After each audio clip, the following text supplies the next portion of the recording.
आवाज तो हम एक हैं, आवाज तो हम एक हैं, आवाज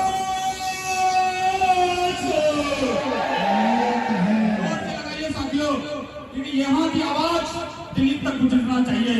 आवाज दो, आवाज दो, काला कानून वापस लो, काला कानून वापस लो। साथियों, आप सभी को पता होगा ये वक्फ बोर्ड जो एक जगह लाया गया है, ये मुसलमानों के जो धार्मिक स्वतंत्रता के छीनने का प्रयास किया गया है। ये हमारे मस्जिद और मदरसा की जमीनों को छीनने का प्रयास किया गया है। ये हमारे जो मस्जिद है, हमारे मदरसा है, उस पर अतिक्रमण करने का प्रयास किया गया है। इसको आप समझ सकते हैं कि बिहार में बौद्धिस्ट टेम्पल एक्ट बना था 1949 में, और आपको मालूम होगा जो बोध गया में जो बौद्ध मंदिर है उस पर आप लोगों के द्वारा कब्जा कर लिया गया है आज भी। और आज भी हमारे अम्बेडकरवादियों और बौद्धिस्ट समाज के द्वारा पूरे विश्व भर में सबसे ज्यादा आंदोलन बिहार में हो रहा है। और आज भी 10,000 से ज्यादा लोग आज जो है वहाँ पे लगातार अभी धरना पर बैठे हुए हैं।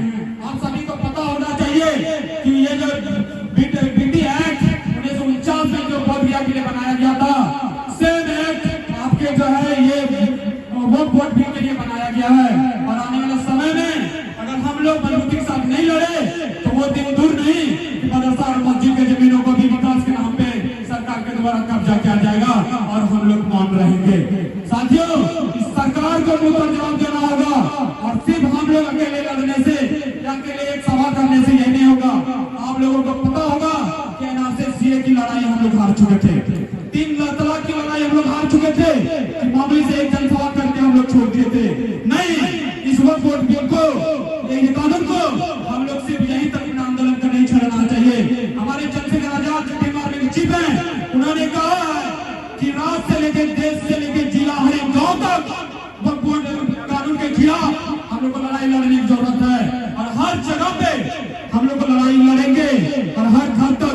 और आने वाले समय में भारतीय जनता पार्टी और आरएसएस को कब्र में जब तक दफन नहीं कर दे, हम लोग